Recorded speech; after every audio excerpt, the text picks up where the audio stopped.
3, 2, 1, 0. Welcome everyone to another episode of Anchors Away. I am Nate Karsner, joined by my father, Kevin Karsner, once again, as always. Got some fun stuff to talk about tonight, and we're going to be adding two new teams to the teams that we have talked about previously, being the Seattle Storm having their draft tonight, and then moving on to some good Kraken news as well, with Matty Beniers finally signing that contract. But before we really get diving into tonight's podcast or today's podcast on whenever you're listening or watching this, how are you doing tonight? Doing well for a Monday. Enjoying life and enjoying baseball season, and was good to see you over the weekend, sir. Yep, we did go see the Louisville Bats, the AAA team of the Cincinnati Reds. So that's going to be what this hat is. It is their, I guess, their alternate hat is what I'm wearing tonight. But as always, we do have to start off the show with the question of the episode. And fortunately, you got that Lumen Field background, the Seahawks hat, because we will be going and talking about the Seattle Seahawks tonight. So here is your question. I feel confident you'll probably know this one, but it's an interesting one for people in general. Okay. Which Seahawks quarterback holds the record for most pass attempts in his rookie season? Ooh, rookie season. Huh. Oh boy. I'd say Russell Wilson, but something tells me that's not right.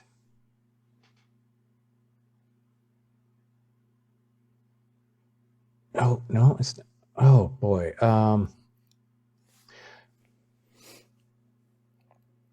Let's see here. Decade? Before I was born. Okay.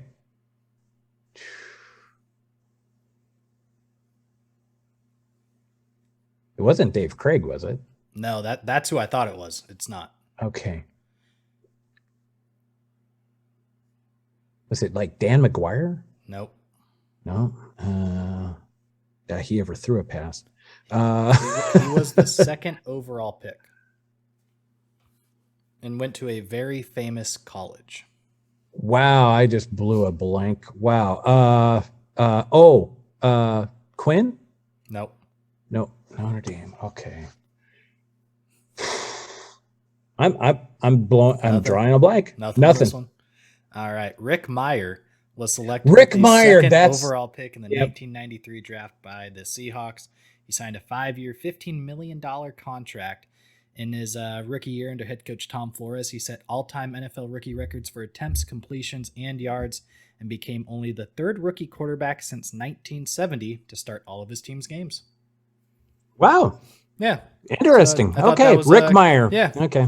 Thought that was kind of an interesting one. And then I actually did watch the Dan Patrick show to make sure I knew how to say his name correctly. So, this is a interesting last name. I'm not sure. But he did confirm it's just Meyer, like Meyr. Yep. So that was good to see. But moving on now to the Seattle Storm, doing their WNBA draft today, having 3 second-round picks and a third as well. So far, all the picks from the second round are in. It does look like Alyssa Cunane from North Carolina State Center was that first pick for them. Lorela Cubaj out of Georgia Tech, power forward. And then Avina Westbrook out of UConn point guard. So based on the ESPN needs for the team, they have filled 2 out of the 3. So at least from what I can tell, I mean, I don't watch a lot of WNBA or the women's college game, but seems like they're targeting what they needed, and so far looks pretty good. Yeah, and with the folks that are coming back for the Storm, including Sue Bird, fantastic. They should be well within the mix with the new folks coming on board. So looking really excited to that, especially Westbrook from the UConn. Yeah. UConn puts them out, professionals. So nice to see. Sue Bird at the one end of the UConn and having the new one coming on with Westbrook. So it'll be an exciting season for the Storm. Yeah, and I mean, coming off a pretty good year too. I mean, going 21-11, third in the Western Conference, definitely not bad. I mean, it'll also kind of like you were saying, that UConn tie with Sue Bird, but I mean, it gives a great veteran for this Westbrook kid to learn under for sure. And then even the other two, being bigs out of Georgia Tech and NC State, getting the chance to learn under Brianna Stewart, I believe is still there. So it's not a bad thing. Yeah, there's definitely some players that, you can really kind of groom and learn how to be good pros on and off the court. So exciting times for the Storm. Their season's coming up here, I think, in May. And I know they have a bunch of games that are going to be nationally televised as well. So might have to check in on that and, kind of pay more attention to WNBA when we're in the midst of baseball season, where we're in game 60 of 162. Like, there's no harm to turn on a Storm game and kind of see what's going on there. So cool for Storm. Interested to see who they've taken that final round there, but so far so good for them. Let's move on now. Since we are talking about the draft, we got to talk about the kid for the Seattle Kraken out of University of Michigan.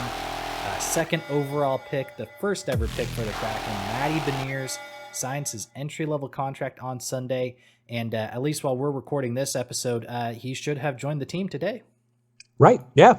It's pretty exciting. I thought and I think we talked about this as well, is how the NHL allows teams to draft and still allow their players to still play in college if they're in college. And what a education and what a great opportunity for Matty to be in the with Michigan this year, going to the Frozen Four. Yeah.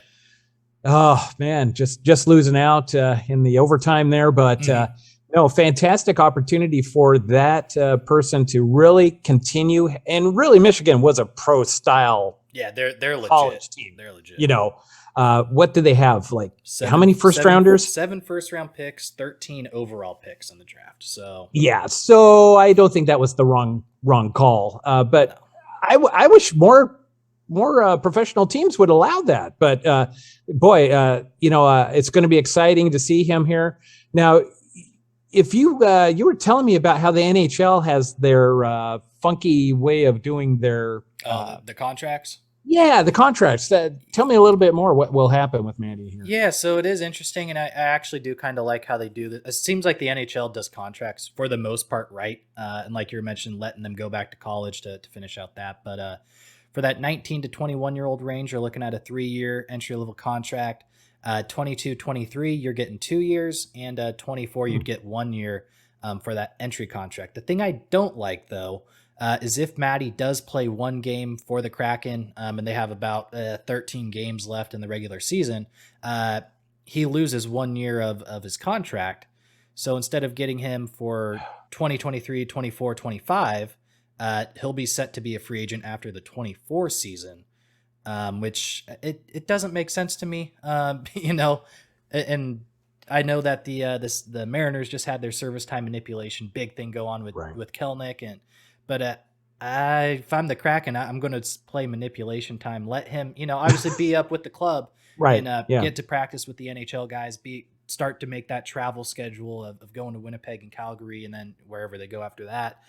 But I just can't picture using a guy when you are nowhere in a playoff hunt. Honestly, let's lose some more games to get a higher pick, or at least get the better odds in our favor to get a higher pick. And especially if he's going to be that kind of cornerstone player for you here, why waste a year of team control for kind of meaningless games at this point? Yeah, no way do you put him in. If that's the case, I would not. Definitely have him on the bench, have him get used to the pro ranks, kind of get that, feeling of, okay, this is what we do on the road. This is how we're supposed to act, kind of get the, and then with the teammates too. And then we have them, it'll be a soft landing next year when training camp rolls around and he gets ready, but that's unfortunate. I get the manipulation at the beginning of, with like baseball season and, but this is the end of the season. Yeah, it does. For gosh sakes, it's not going to benefit anybody if he plays. So yeah, unfortunate. That's how they set that up. Maybe they can look at that and go, yeah, maybe not the right thing to do, but yeah, that's unfortunate. Yeah. I mean, kind of back to your point too. It's like with baseball, like at the beginning of the season, I get that. Like, for instance, like Julio, like what was he going to do 3 weeks in AAA? Like nothing. he was ready to go come day one, and he's starting to pick it up a little bit here too tonight. But hockey, like you said, end of the season, like he's not going to make a difference like at the end with the standings or anything. Right. And I mean, it'd be nice to see him play at least a game or two, just see how he does. There's no pressure on him at this point into the year, no playoff hunt for the Kraken, unfortunately, but it is what it is. But dumb rule. Definitely take a look at that. And if anything, say if you have a player that's in that position that can, get a couple weeks of play time in, and you're not in the playoffs. Yeah. Okay. Now you're not trying to manipulate anything. You're just trying to get the guy some ice time. Yeah. Okay. Something like that. I don't know. I think too, with like the teams that are in the playoff or like in that hunt for the playoffs, they're not going to play the kid anyway.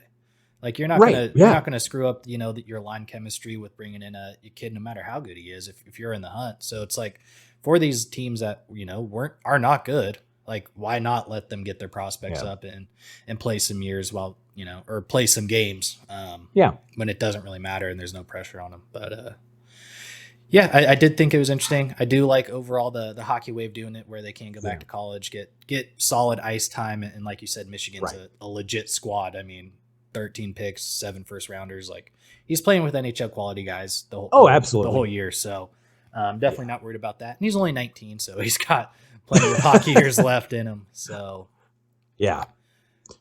very potential happy. Cornerstone for a long time. So, and I think that's what they were looking for anyway when they drafted him. So got him for a while. Yeah, definitely exciting time for Kraken. Only excited to see what he does in the coming years. Hopefully he doesn't play the end of this year. Yeah. But the end of one season begins the next, and the Seattle Mariners started off their 162 game season out in Minnesota after having a rain delay for the first day. But game one on Friday, Robbie Ray makes his his Mariner debut after winning the Cy Young, going 7 innings, allowing only 1 run. Was able to pitch for his defense, get help, multiple double plays by Adam Frazier and JP Crawford. And then good old Mitch Haniger once again picking up where he left off last year with ended up being the game-winning home run in the first inning. And then Paul Sewald, Drew Steckenrider, did their thing, picked up from last year's bullpen as well. Once again, we're winning 1-run games and the fun game to watch. But what did you like out of, any of the players? Could be Robbie, Haniger. What was one thing that stood out for you? Yeah, I would say definitely Haniger picked up right where he left off and just is charged to go for this season. I'm really excited about that. I thought Cal did a nice job of catching Robbie Ray. Robbie Ray going 7 out of the gate. Yeah. Wow, does that make a statement? And I think I heard today that Robbie was one of only 4 pitchers over opening weekend to go at least 7. Yeah, he was. Yeah, the first couple days there. Yep, that's correct. And only one of 4 Mariner pitchers to go 7 and only allow less than 1 run on opening day. So also kind of a weird, cool coincidence there that he was one of 4 for both things. But hopefully that's a sign of things to come. For sure. I mean, like you said, to go 7 innings right away. And like you said, only one of 4 guys to do it. Like about 5 strikeouts, I think. Like overall, looked good. Velocity was there for the most part. A couple breaking pitches didn't really break like they should, or what you would expect. Towards the middle of the year, especially from him. But overall, great outing. And then the 2 guys in the bullpen just, like I said, did their thing. Shut it down. Yep, and that's exactly what we want to see. Absolutely. So let's go ahead and move to game 2 then. Of course, game 1 was a 2-1 win, or 3-2, 2-1, excuse me. So good for those guys. Moving over to game 2. I think everyone could kind of agree. It was nice to see Tom Murphy hit a home run, a couple of runs in the beginning. But realistically, you didn't have to watch this game till the bottom of the 8th because everything happened in the last inning and a half. Andres Munoz comes in, fireballer, throwing 101 consistently. And then even going to that slider, going to about 85 miles an hour is impressive speed difference there. That's tough. That's not fair. Yeah. For anybody. Unfortunately for him, though, he threw a fastball high and into Byron Buxton, and that thing Gone. Went far fast. Almost immediately, you knew that thing was out. I don't think, Kelnick in left field for that game really moved at all.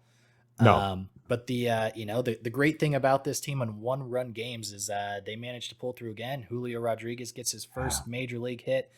Awesome line drive right up to the left center gap. Turns it into a double where I think most players, that would have been a single. So nice to see him right out the box, just go for it. And then, the new guy, Adam Frazier, hits him in. Another double, kind of the same spot Julio hit his. And then finally, Ty France gets another clutch hit, getting Frazier in, which gave them the 4-3 lead in the top of the ninth. And then Diego Castillo finished up where the bullpen ended game one and made the save. A couple strikeouts, looked good as well.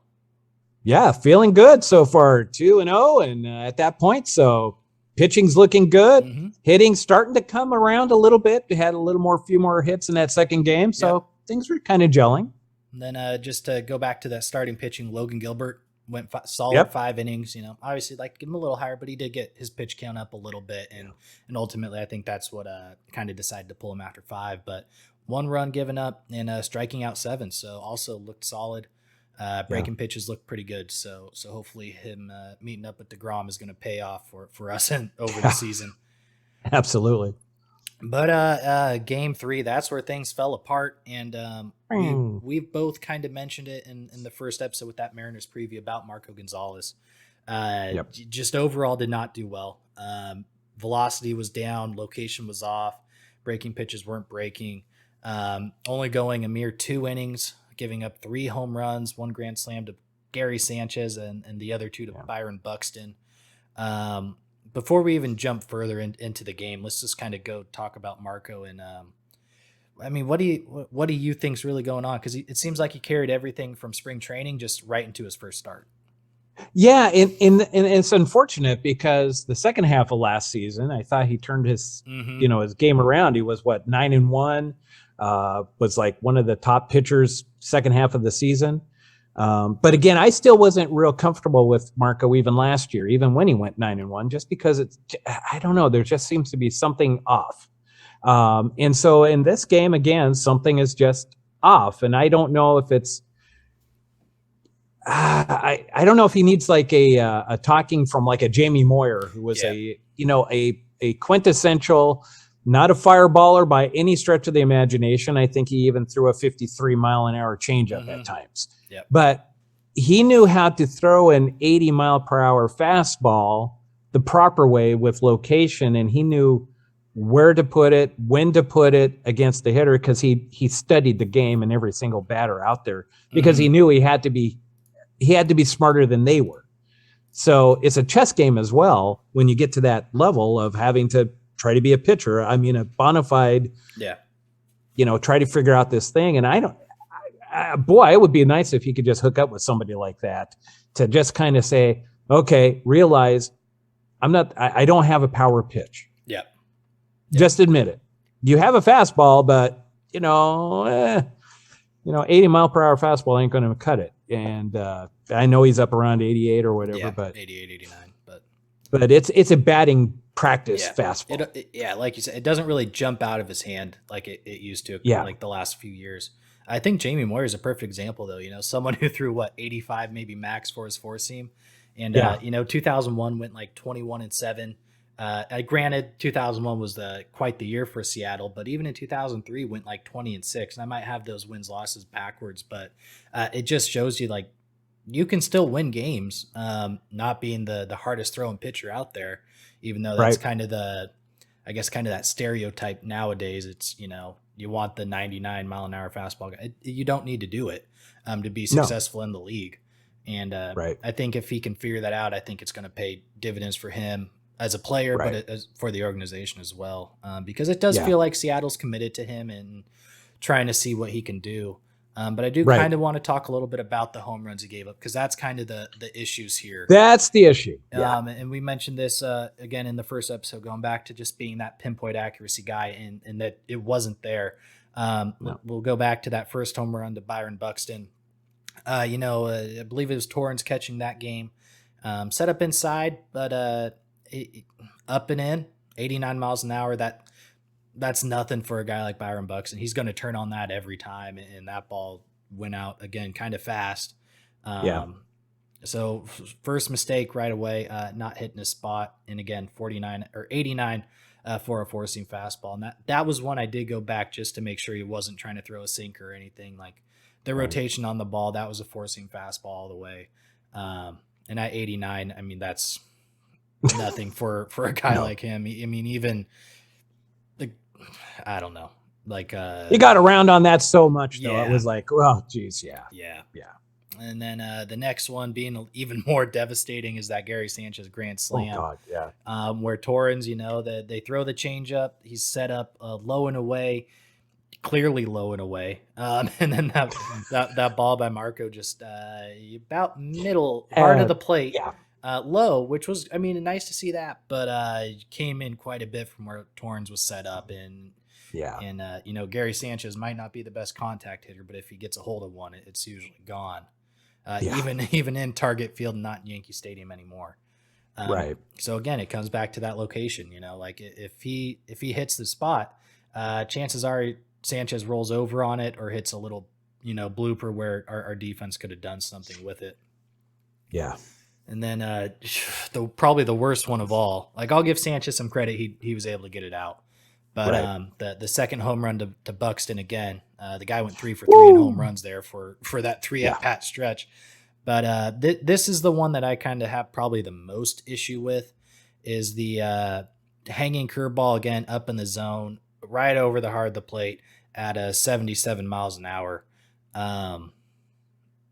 I mean, even as a major league guy, I think that's a little slow if you're going to leave it right over the heart of the plate. Just a little. Yeah. That's the thing that makes me nervous. And obviously it's the first game of the season, but we saw it in spring training as well. And you would hope, I know it was a shortened spring training, but I mean, look at, like we mentioned, Robbie Ray. He came in spring training throwing 95, 96, and he came out in game one and pitched awesome. So it's just kind of like, what's going on here that, Marco wasn't able to do the same. Even Logan Gilbert came in against the same lineup, went 5, only 1 run, striking out 7. And I mean, he's got a little more power behind him. I'll give him that. Right. But obviously it's just like, what's going on now where not only is your velocity down, but your breaking stuff isn't breaking, and you're not hitting your spots. And that's what worries me, as a fan and someone invested in this team for many years. Yeah. Well, for a case in point, while we're doing this podcast, Chris Flexen has gone through 4 innings, only 3 hits, the 1 earned run. Come on, Marco, catch up. Yeah, and on top of that too, I mean, he worked out of a jam in that first inning. Yeah, there was a point where it was like, "Ooh, this might get bad real quick." Real quick, yeah. But so he's Julio, another hit. As we're kind of got the game on the side screen here. But dang it, Carlos Correa, he's just, even when he's in Houston, he still kind of screws up Seattle. But like you were saying, Chris Flexen, he's pitching well. I mean, through 4 innings, 1 run. I mean, 3 hits given up, like really pitching pretty well. His pitch count got pretty high at the first inning there. So I would expect probably, depending on where he's at right now, probably go 5, maybe 6, if he can keep that count closer to 90 to 95 pitches. But 3 out of the 4 guys so far have came in and pitched pretty much lights out. So it'll be interesting to find out kind of what's going on with Gonzalez. And hopefully, he's going to be that opening starter for the Mariners home opener. So hopefully he's able to bounce back. He'll have 40,000 people screaming, get that kind of energy they had last year, I would assume. So hopefully, we turn things around. He turns a corner because he is a fan favorite in Seattle. They seem to be committed to him going forward in the long term. But interesting. Yeah, very interesting. Yeah, it's just we just need him to solidify some things and not make it such a challenge each time. Yeah, hopefully he can figure things out and going forward. I do want to kind of wrap this up here as the Storm did make their last pick of this draft. It's going to be Jade Melbourne, another point guard out of Australia. I guess she's played for the Australian national team for, says she's a veteran, so at least a few years. So I wouldn't imagine Lauren Jackson giving any input on that one. So. No, probably not. So, good for the Storm. It seems like they really hit their points of emphasis in this draft, and be interested to see how they do. Absolutely. But that's kind of what I guess tomorrow or today when this goes up, Matt Brash will be going against the Chicago White Sox. To wrap things up, what are you kind of expecting or hoping to see from Brash and the what do you expect to see from him going against the White Sox? If we could get out of Brash what we got out of Logan Gilbert, I'm thrilled. For the first time out, that would be lights out exciting, because then it's just like Logan Gilbert seemed to have gotten better every game last year. Yeah, boy, if he starts out like that this week, holy cow, we're going to be sitting pretty good with a starting rotation. Oh yeah, I mean, especially if his break and stuff's moving like he did at that last spring training game. His slider is a legit MLB slider where it's moving hard and comes in fast, and I like the way the ball comes out of his hand. It feels pretty quick. I think he's kind of hitting 94, 95 as well. Yeah. But yeah, exactly. If he can do a Logan Gilbert outing, 5 innings, 1 run, strike out seven White Sox hitters, that would be a great start for him. And he's going into kind of a tough situation as well, with that being the White Sox home opener. We can dream. Yep. So, yeah, I think the big thing for him, just come out of that feeling confident and knowing, he did earn the spot. He pitched up to what they expected him to be. And like you said too, I think in episode 1, how, the talk around the Mariners after Robbie Ray was, okay, who are they going to get now? And Brash made sure they weren't going outside the organization, and he ended up getting that last spot in the rotation. So yeah, coming out confident, ending confident, that's what I would be looking for as well for him, going against the White Sox, who's a very good team. Absolutely. But with that said, that's kind of what I got tonight. Storm, sounds like you did a good draft tonight and put yourselves in a good position going forward. Matty Beniers, excited to see him. Hopefully not this year, but starting next year, hopefully on that second or third line at center, I believe is what he plays. And then, going forward with the M's, I'm excited. They seem to be in a good spot going forward. As long as we can get that offense to do more than 3 to 4 runs a game, I think pitching will be set and we'll be fine going forward. So absolutely. Anything you want to say to close things out tonight?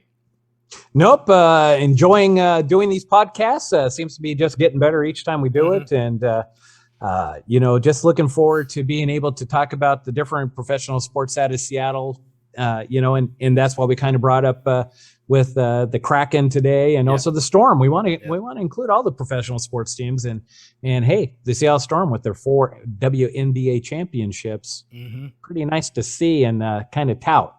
Yeah, kind of the best team in the Seattle region, actually. With that said, so you look at the sports that we're really good at: soccer and women's basketball. Hey, definitely deserve more respect than what they get. So absolutely, definitely be watching them, both Sounders and Storm, Kraken next year, and obviously the Mariners the rest of this year.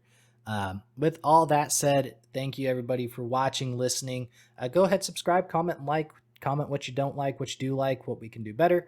And until then, we will see you all in the next episode of Anchors Away. See ya.